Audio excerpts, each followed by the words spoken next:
it on this computer. So let's say that I want to assign it to the science class, and now it enables the create team. So here there are two options. Option number one is that you as a teacher assign the teams ahead of time. Option number two, that you delegate it to your students. And delegate means that there's two options there. One of them, let's say that they are doing this project is done by every student individually. In that case, that every student, and I'll show you in a minute, will have to start the project. But the other option is that you're assigning it to teams, and then you will assign it to the team leaders, and the team leaders will start. And I'm going to show both scenarios for you. So first of all, I'm going to start with the scenario that you are creating the teams ahead of time. And so what I'm going to do is create teams, press the create teams button here. And here it gives me a list of all my students in that class. And I'm going to start now pairing students with other students. So I'm going to start with the first one, and let's say I'm going to pair Benjamin with Darren, and I'm going to press add to team. And then I'm going to do other ones and add to team, and keep doing this until I finished the entire class. And that's it. I just assigned 4 teams here. And then finish and assign. So what happened here is that it took me into the project section, and it shows me here the 4 teams, 1, 2, 3, 4, that I just assigned.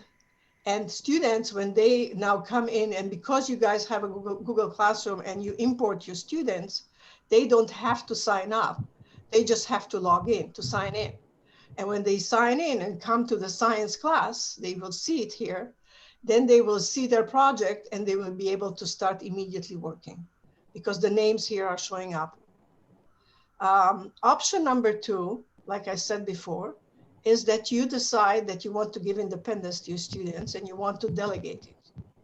In that case, let's say that I'm going to clone another project. And let's say that I'm going to clone this one. And now I will go to assign to class, and I will assign it again to my science class. But this time I'm going to go skip teams and assign. So I'm not going to assign the teams myself. And oops.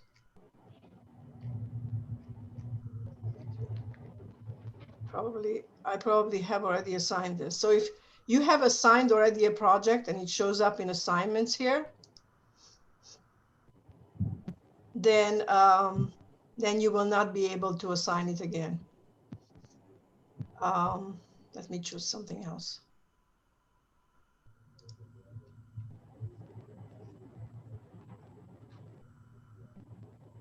Let's clone this one.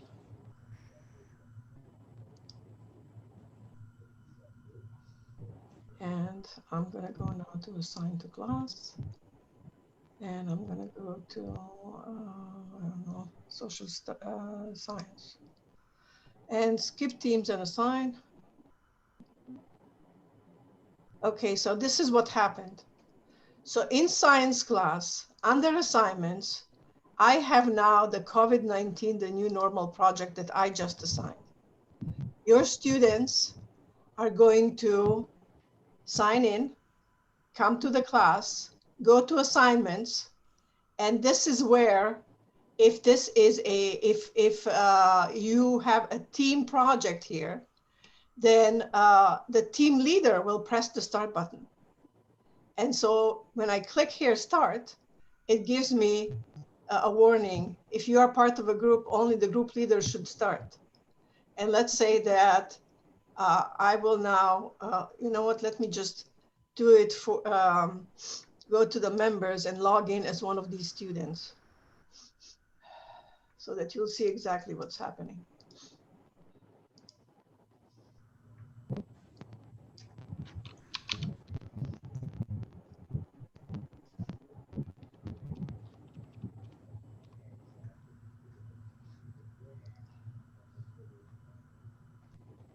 Okay, now I'm going to the science class. I'm logged in as a student and I'm going to assignments. And here I have, oops, oh, it's not this one.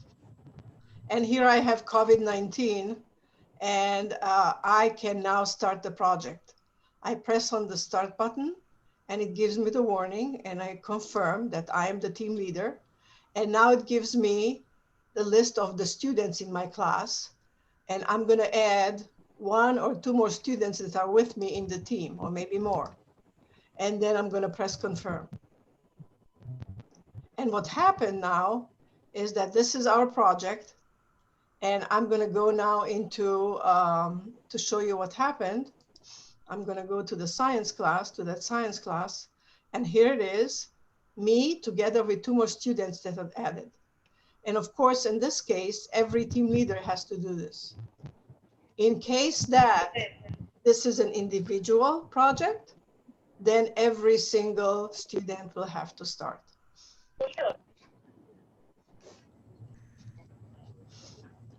All right, please stop me at any moment if you have any questions. Oh, okay, now, as I said, I usually like to start with this because this is one of the most important parts. So now I'm gonna move on and I'm gonna just move on and show you exactly what are the options of creating projects in Project Pulse.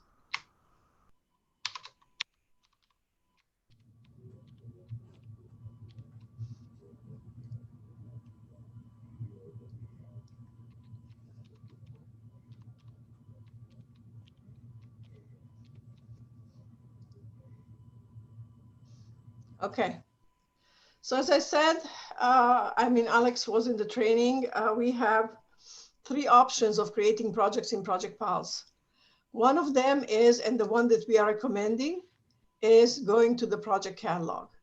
And here we have more than 150 projects that were created by us that you as a teacher can clone, maybe adjust it, change a little bit in it. And the way to adjust it and change it is just click on the project and click inside the project and go inside, go to the workspace, check it out, see if this is something that you want to do, see if maybe you want to change a few things in there and so on. If you decide that this is good for your class, then just go and assign and basically assign it to your class. I mean, clone it first and then assign it to your class. And what I mean by cloning is that when you clone a project from our Project Pulse catalog, when you hover over it, there's a clone button here. That creates a copy of this project and puts it into your drafts. So if I'm going to do now this, it will open the project for me. But then if I look carefully into my drafts, I see that it's immediately next to the plus button here. So this is the project that I just created for myself that I cloned. Can you change the title of it there? Can you change what? Miriam, are you able to change the project's title? Oh, you can change everything in a minute. I'll show you how. Absolutely. Okay, so that's one way of doing this. That's number 1. Number 2 is use our project wizard.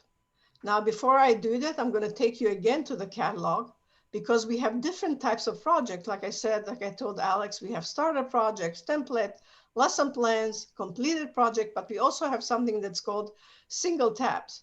And single tabs means that it only has 1 tab. And what you can do here is you can mix and match things together to make it more suitable to what you want to do in your class. And so, for example, if you do a research project, you can take the research notes first and combine it with the analysis and finish it with a conclusion or something like that.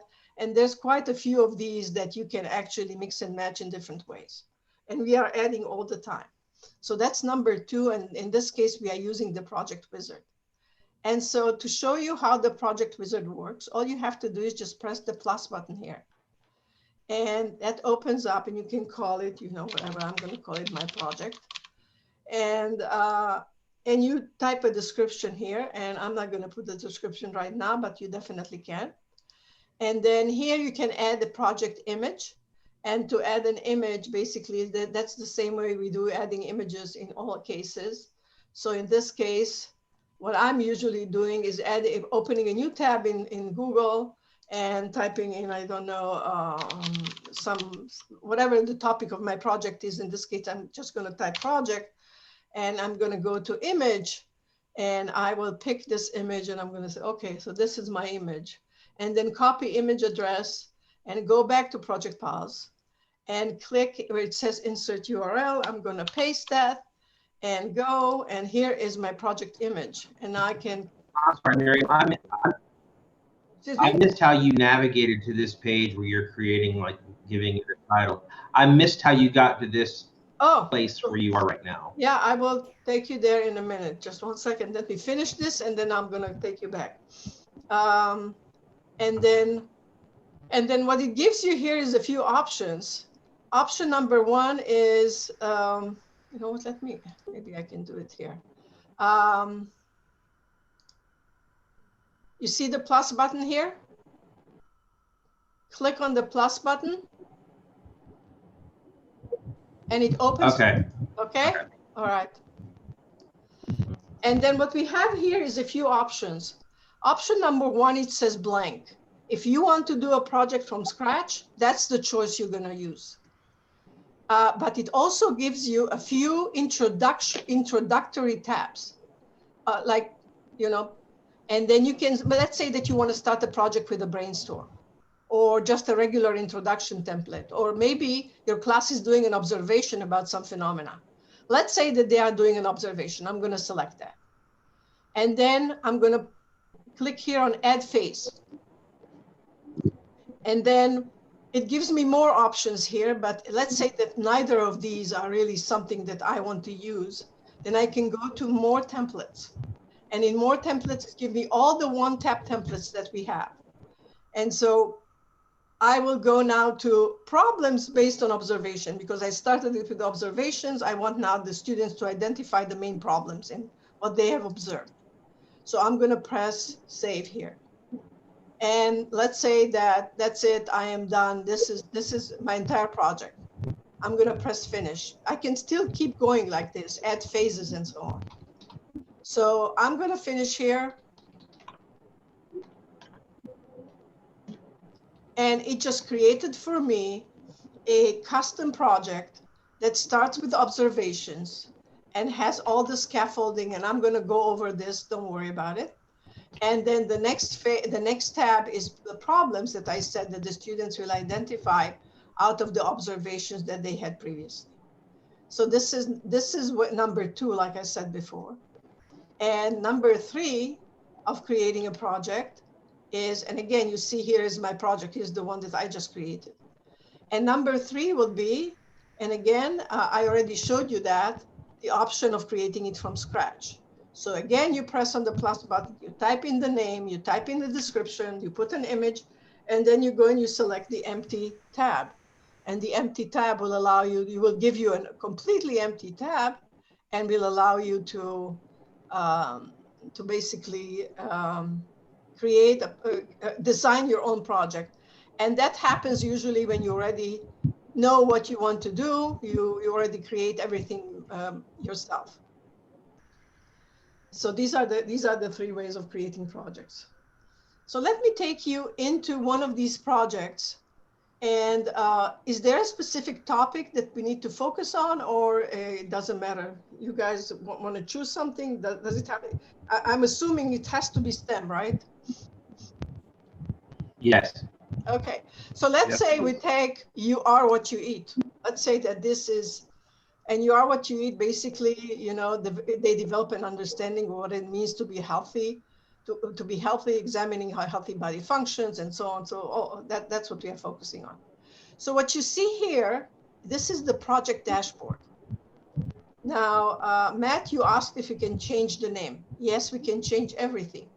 If we click on the edit detail here on the top, then you can open it up. You can change the image. All you have to do is just you know, edit featured image, and then you change it and you change it to something else. And then you can change the name here. There's the place to change the name. You can assign a due date. You can even select, you can put here. So this is actually for me. So that's that. So here you can change a lot of stuff. Now let's say that you want to change the description. All you have to do is click on the pencil here, and it gives you the editing tools, and you can change the description. On the right side, like I said, I told Alex, once students start working, then a pie chart will show up here showing exactly what percentage of the work was done by each student. And we only record student work. So it doesn't, whether you are doing something in the project, that's not going to record your actions as a teacher, but it will record student action. You also have standards. So underneath here, we have a menu that shows project details. This was the project detail. You can also add a project video here. So you can upload a video, and the videos that we support have to be YouTube. It tells you upload video from YouTube. So even if you have a video that you produced locally, you can just upload it to YouTube, and then it will be, we are working on supporting more, but right now we are supporting only YouTube videos. Then standards, if you go underneath project detail, we have standards.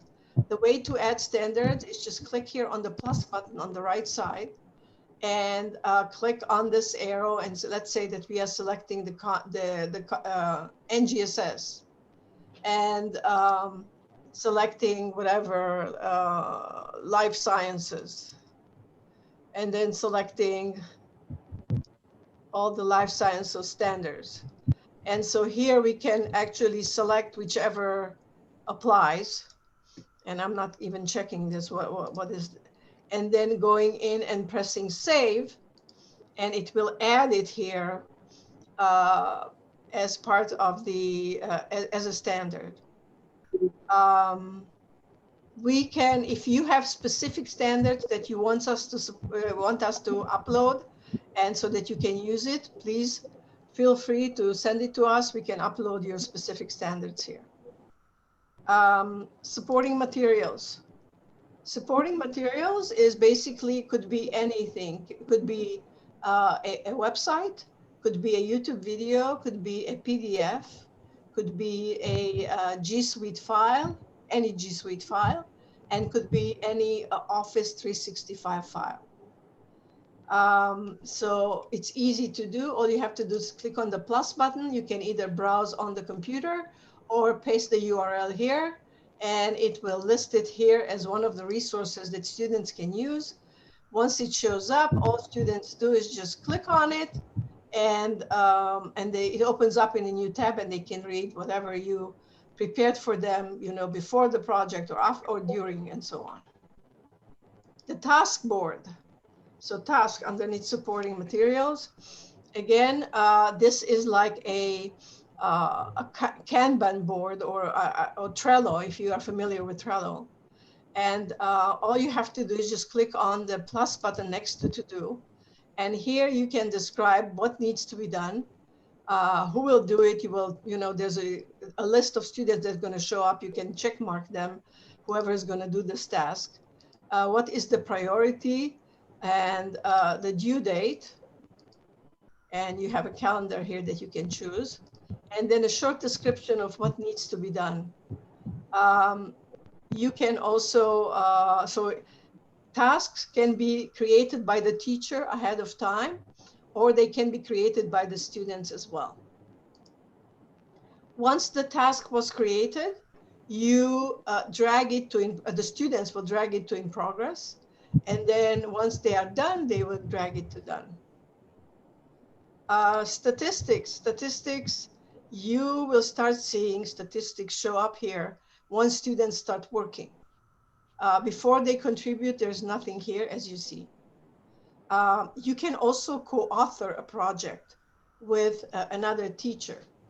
So, and all you have to do is just click here and type in their email address, the one they logged in with into Project Pulse. Of course, you have to make sure that they are that they are signed up the project files first, and then just send it to them and they will become co-authors of this project.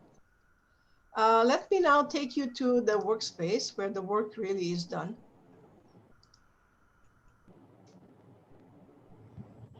So like I told Alex, we in project files break down a problem into phases. And those phases look like tabs in a browser. And so as you see, it starts with a brainstorm, healthy lifestyle brainstorm. And students actually need to decide here, you know, these two questions. An individual's healthy lifestyle choices have no impact on society, true or false. And basically they need to use these sticky notes to express their opinion, whether that's true or not. And they need to put those sticky notes on the side that they believe. So if they believe it's true, they put it there. If they believe it's false, they put it on the other side.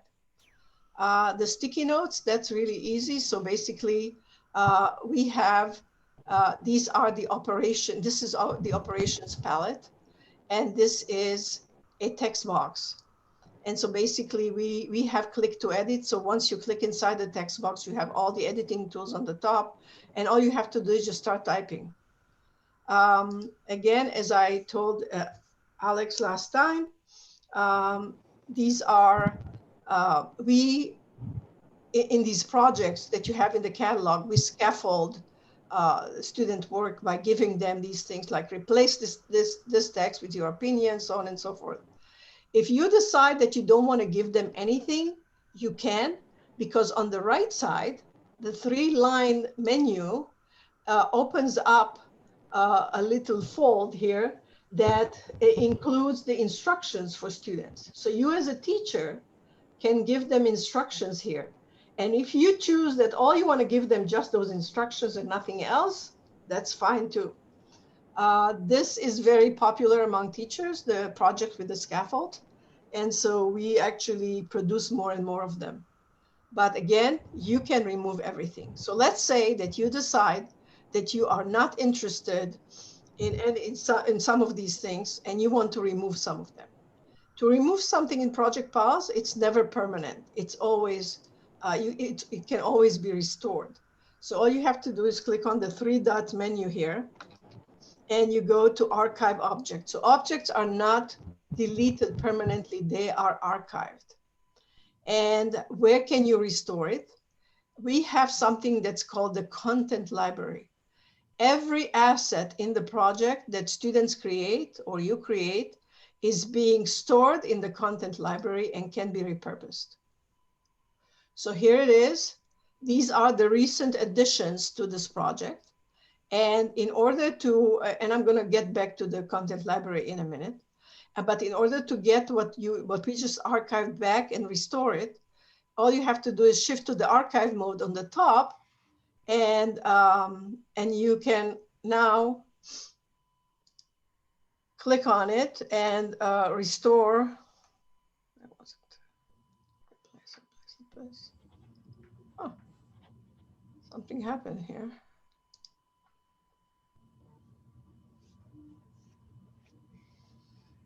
Okay.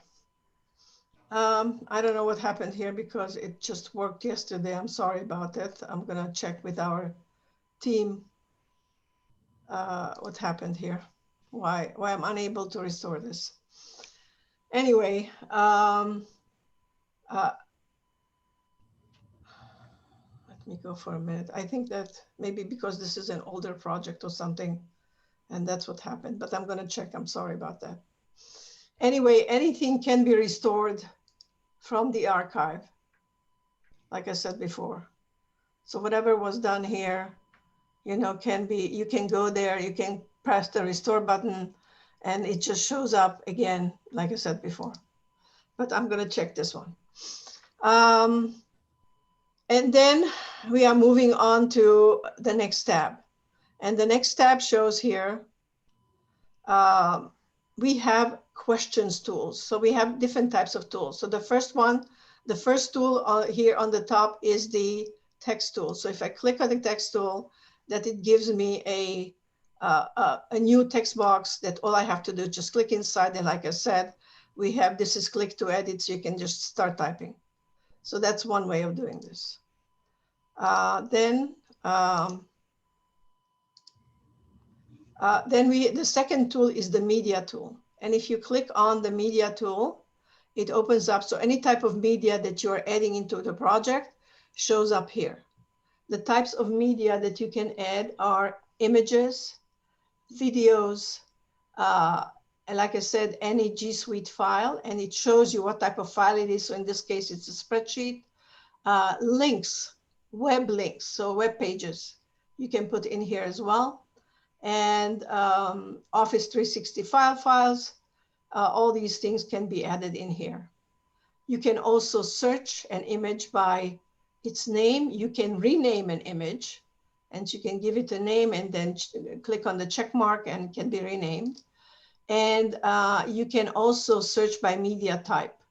So if I want to look for just a Google Doc, then it gives me just that Google Doc that I just was looking for.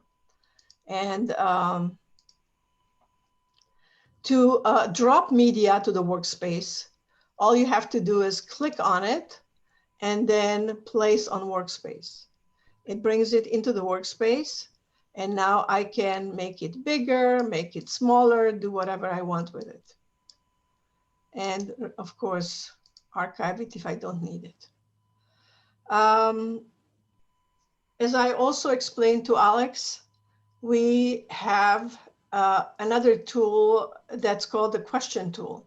So the question tool here are questions, guiding questions. To create a question, it's easy. All you have to do is click on the question mark here underneath the media tool, and it creates for you a new one. And all you have to do is start typing here and type your question. You can make it bigger, smaller, anything you need. The question label basically labels, and students know what to expect here, that they should expect questions here. So that's the question tool. We also have, we are great believers in computational thinking. And so we have a few tools. So computational thinking, as I explained last time, is the type of thinking where that engineers approach problem solving. So what they are doing is they are breaking down a big problem into smaller problems, solve each of them separately, and then put them together in some logical glue. So we have a tool that's called the components tool. And the components tool is basically the main parts of the main parts of that problem. So students are identifying those main parts, and they create a component for each, and then they go and do research about it and define their characteristics. And so if I click on this, these branches are the characteristics that students will actually replace these with the real characteristics of one of these healthy living components. So for example, if this is going to be exercise, then they will go and research the characteristics of exercise and write it down here. The components tool is the one next to the questions tool. And to create a component, it's really easy. All you have to do is just click on here and open it up, name it, give it an image. Again, you add images the same way I showed you before, either from the computer or from the URL on the web.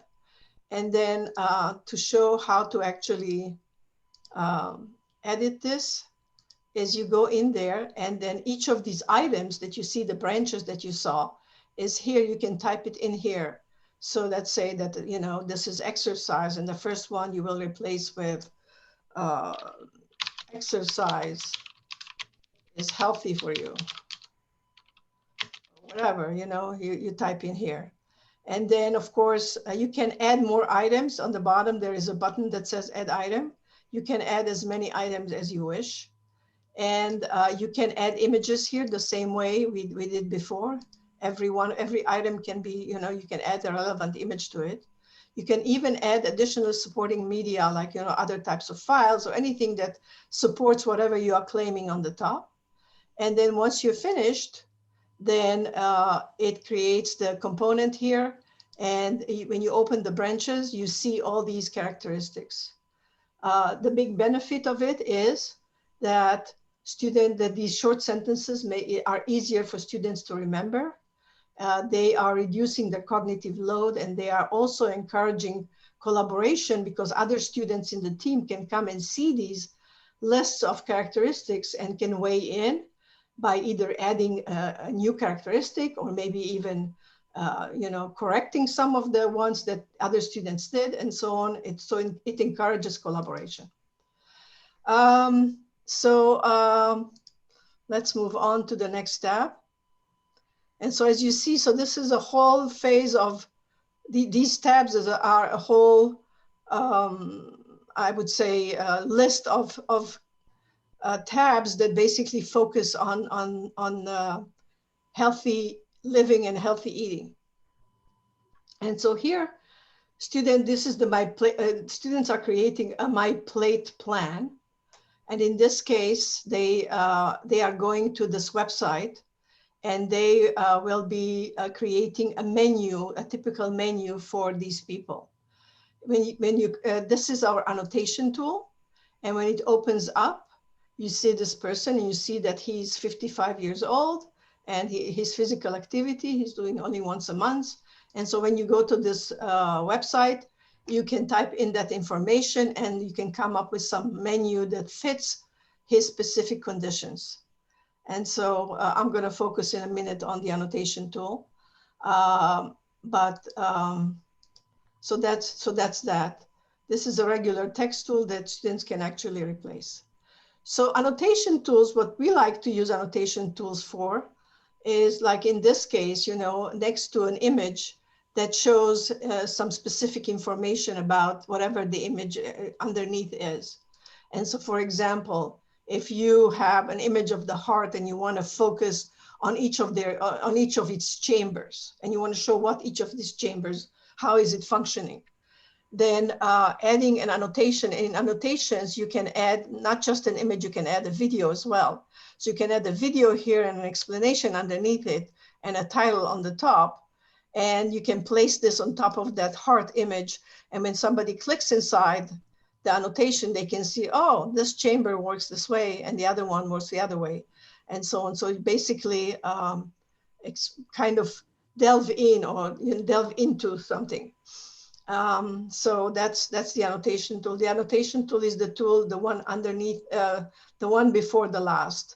So if you want to create one from scratch, you just click on it, type a title, get an image or a video here, get an explanation. You can even change the color of the annotation. As you see here, we have multiple colors. And you can also make it to only show a label if you don't wish to show this little icon on top. And it's very powerful in that situation, like I said. Health messages. Again, here, students are supposed to basically find different types of health messages on the internet or newspapers and so on, and basically just weigh in on it and find evidence that whatever the health message is, that is actually a correct health message. And then healthy living here. Here they are going to do a personalized healthy living log, and they will learn what is basal metabolic rate, personal metabolic rate. They even get here a formula of how to calculate it, and we can import, like I said, G Suite files into Project Pals and open them up. It opens in a new tab. And in this case, the students need to actually create different, to calculate their BMR, and they will use the spreadsheet to do it. And as they also have these questions that actually help them with this assignment. You probably see underneath it that there is another type of text box that has a label that says answer. So this belongs to something that we call the analysis tiles. So underneath here, the third one from the bottom, this is the analysis tiles tool. The analysis tiles tool basically does almost the same thing like the questions tool does. It frames whatever the information you expect to find above here. So it tells you that this is going to be the answer to this question above. And so the default for the analysis styles is problem, solution, and evidence. But what's great about it is that you can create custom ones. So you can call this one answer, or you can call this cause or effect, or whatever you want to call it, and then just type in the information here, and that's it. And so in this case, students are expected to just provide an answer to these questions here with these tiles. We'll keep going here. And again, you know, they are supposed to go to all these websites, find some articles, read them, and basically provide an abstract of the article and then evidence to that whatever they are claiming is true, and a rebuttal in case that some of the team members don't think that that's correct. Dietary guide. And in this case, let me introduce you to a new tool. And this is, like I said, we have two computational thinking tools. The second tool is the events tool. And this is the events tool. And the events tool, so if component tools are recording the main parts of a problem, and they have the characteristics that describe each of them, the events tool records processes or algorithms. So in this case, we have steps. There we have items, here we have steps. So this is step 1, step 2, step 3, and so on. In this case, we are recording the dietary guidelines by year. And as you see, we can also make this into a timeline. So in this case, we put year, because year is important here, we put the year, and as we keep going, the years, you know, now it's 1985 and so on. So all these dietary guidelines by the type of food. So in this case, cholesterol, saturated fat, sugar, so on, sodium, and all that stuff. And how the dietary guidelines change throughout the years. The events tool is very powerful because, like I said, you can also make it into a timeline, let's say a social studies, or in this case, the dietary guidelines that are changing throughout the years. And to actually fill out these little boxes, all you have to do is click on the 3 dots here. So again, let me start from the beginning actually. To create an events tool, immediately underneath the component tool here, you click on it, you type in the name, put an image, and that's it. And to actually fill in the steps, all you have to do is go, once you type the name and the image, you go to next, and here you start typing. And each of this is a step. And so here you're going to replace this with the guidelines for cholesterol in 1980 and so on, so the kids can do this. And if they need to add more, they just need to press the add step here. Again, they can add the relevant image. They can even add supporting media, other supporting media if they need to. The other great thing about it is that, let's say that this is a social studies project, or location has some other meaning in this case, then you have the option of adding it to a Google map. So all you have to do is just click on location, type in,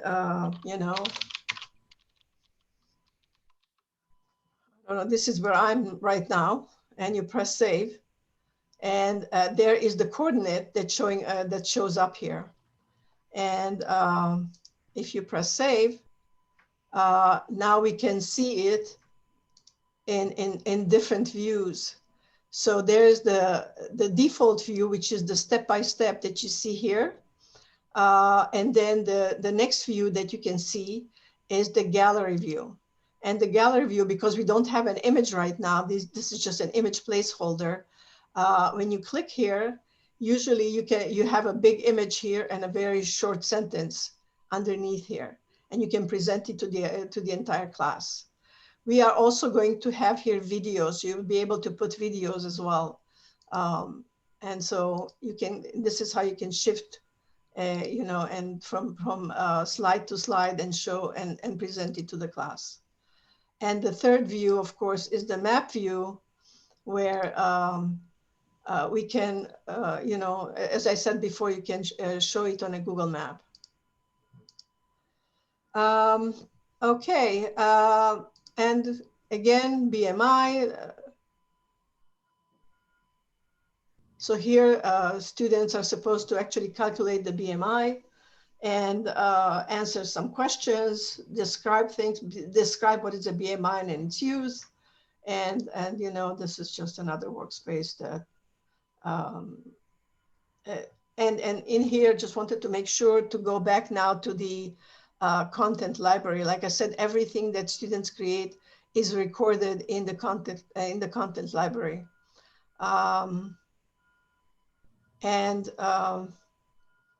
Oh, I think I know what happened here in the first tab.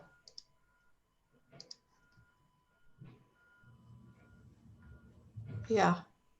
Okay, so basically, in order to, like I said, everything can be in the content library. Everything can be is stored. And the reason for it is because you can repurpose it. Let's say that after students work on something, they want now to create maybe a different representation of the information. Let's say they want to do a compare and contrast or something else. And they need some information that they have already created. So all they have to do now is go to the content library and click on this arrow. And here they have two options: copy to workspace, which I just did here. And it copies that. And you can do with it whatever you need to do. And the other option is you can copy assets from one project to the other. So you can copy it to another project. Everything that was added recently will be listed here, and you will see the type of media that is.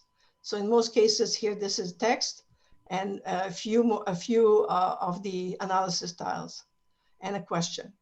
But once it overflows here, it goes into its categorized list. So here are all the text boxes, and here are all the questions that were created, and all the components that were created, and the events, and so on. And even if you want to reuse one of those items in the components, all you have to do is open it up, and the items are listed underneath here. So let's say that you want to use any of those items, and you want to make some type of a comparison table or anything, and you need to use them separately. You just click on the three dots, copy to workspaces text box. And this is one of those items that shows up from one of the characteristics that you just filled in will show up here. So that's the content library. The workspace has its own tools in the bottom left corner. If you want to select multiple objects at the same time, you click on the arrow on the bottom. So let's say that I need to move all these things together. All I have to do is drag, after I press the arrow, I can move multiple objects at the same time. We also have something that's called presentation mode. And in presentation mode, you click on it and it turns it into like a presentation, like a Google presentation.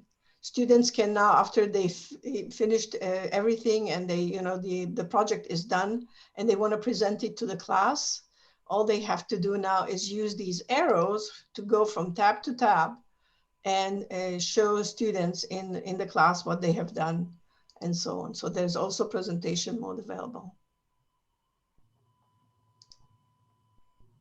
And the other thing that we have is zoom in. So next to presentation mode, we can zoom in, we can zoom out, and we can just center it back to normal.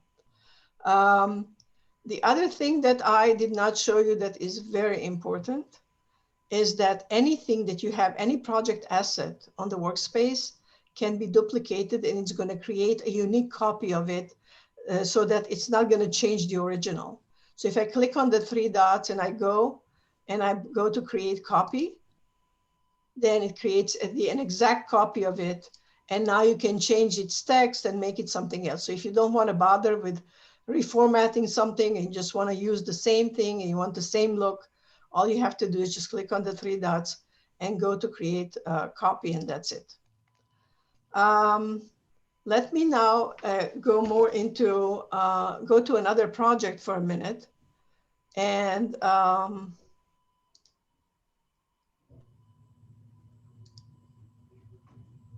show you how the statistics looks.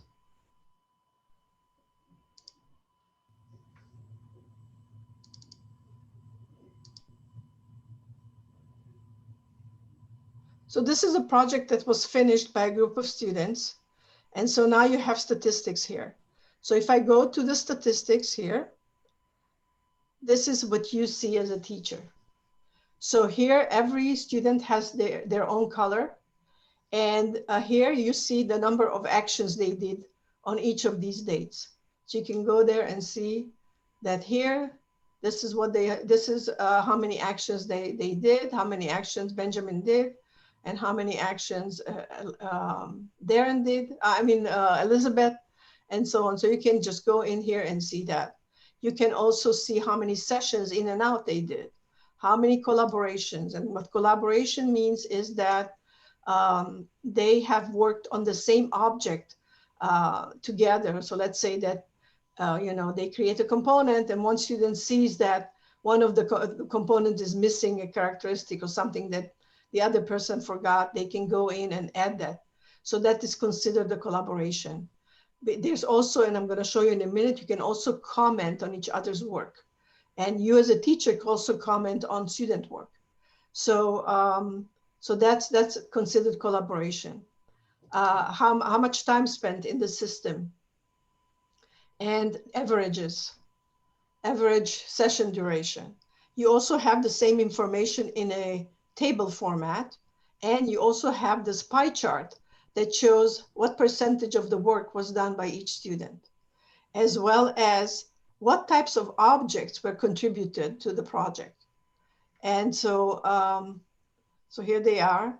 And and let me just take you to the workspace for a minute and show you a few more things, because you can only see them when a project was finished. And so let's say that I want to know who contributed this. All I have to do is click on it and go to the show history. And in show history, it's going to show me exactly that Benjamin added this text on this date and this time. And here he added another image and so on. So the entire history of what was done in this object will be recorded on each of these objects. So that's another information that you have about student work. Comment, every single object has a little icon here that when you press on it, then the commenting box opens up. And here you can add a comment or reply. And then a little icon with a number shows up. And when that person who did this is going to log in, they will find that little number and know that when they click on it, this window opens up and they can now start either replying or, just looking and seeing what the comment is. So I think that the last part that I need to cover is support. And let me just log in again as the teacher.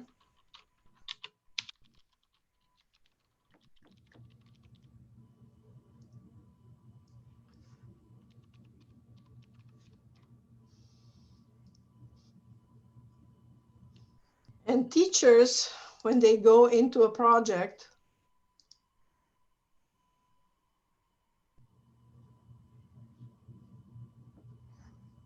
have this icon on the lower right side. When you click on this disk-like icon, it opens up and it allows, oh, here it is. Okay. And here you can send us a message. So you can click on the send us a message, and then you can just type the message. And I immediately get notification and I can respond to you. So that's that. And we also have support articles that you can search. So you can search support articles here. You know, you can just type in, let's say, class or anything that you're looking to do, and it immediately gives you a list of those articles. And we also have support videos that I think I provided to you, the link to our support videos in my sign up and sign in links.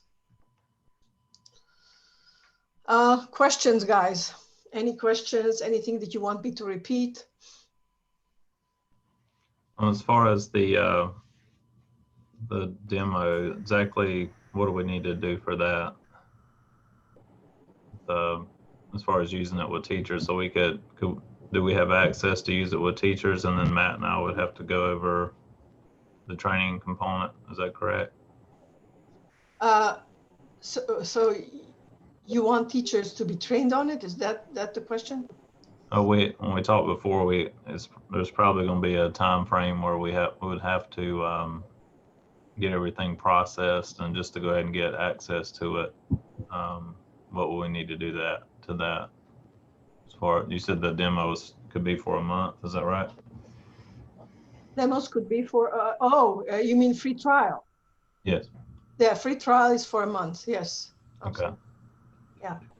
So what I provided you, the sign up and sign in link, is you can give it to any teacher in the school, the sign up link, Okay. and they will be part of this, and then we will be able to start working.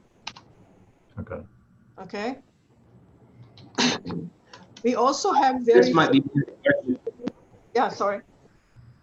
This might be more of a question for Dr. Alvarez, but how long do you think the turnaround will be? Because I'd love to get this in the hands of the teachers, but I don't want them to build a bunch of projects and then lose it after a month because we have the paper chase hadn't caught up.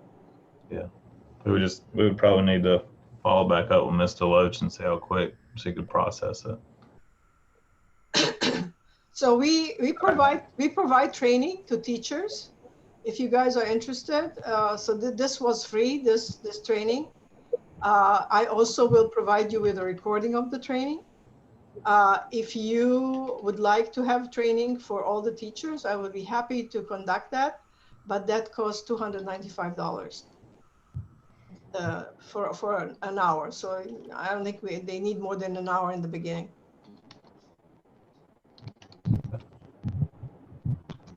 All right, so Matt, do you want to kind of map out a game plan maybe tomorrow? And yeah, that might be better. You'll be able to get more anyway, right? Yeah. Sure. Okay. All right, so I think what we'll do is Miriam on our end to see how our processing time will look, and then figure out how we'll proceed with the trial. Okay. Part of it. Does this seem beneficial, or what you guys need, or how? It does to me. I think a lot of it will it'll be helpful for we're already a Google Classroom school.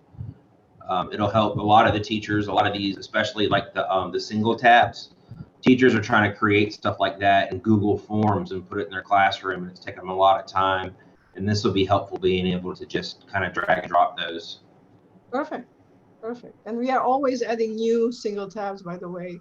So I don't know, Alex mentioned that you guys are doing robotics. And so I'm just working now on a new project in robotics. And I don't know, I mean, that's probably a little bit more advanced for sure. But once you feel ready for it, like I said, I'm one of the disciples of Seymour Papert and his Lego Mindstorms Constructopedia. And so what I created here, what I'm creating right now, it's going to publish to the catalog very soon, is a Constructopedia that students, once they start learning, they will be able to actually fill in. So, you know, all the characteristics of beams, of axles, of how to use beams, how to use bushings, how to use all these things, and then motors and the EV3 brake and how the gears work. So basically, this is like a project where students, as they learn, they are recording these steps of how to do these things, and then they can reuse it in any robotics project that they will pursue. So this is this can be a very powerful thing. So yeah, okay, sounds good. Okay. Perfect. So let me know if I can help in any other way, if you would like to have the training for the teachers, or I will send you the video. I will send you, of course, the video, and you can use that. Or you can use our, there's a link in your sign up and sign in link, where a link to our videos. We have videos by functionality. So we have a video how to work with text and how to work with questions and how to work with media and all that stuff. So you can, you know, teach. And I think that the shortest is 1 minute and the longest is probably 7 minutes. So, you know, teachers are not going to be very tired doing that. Yes, ma'am. Okay. All right, guys. All right, we appreciate it. Yeah, thank you. Good luck. All right, thank you. Thanks. All right. Yes, sir. And Dr. Alvarez, I'll see you tomorrow.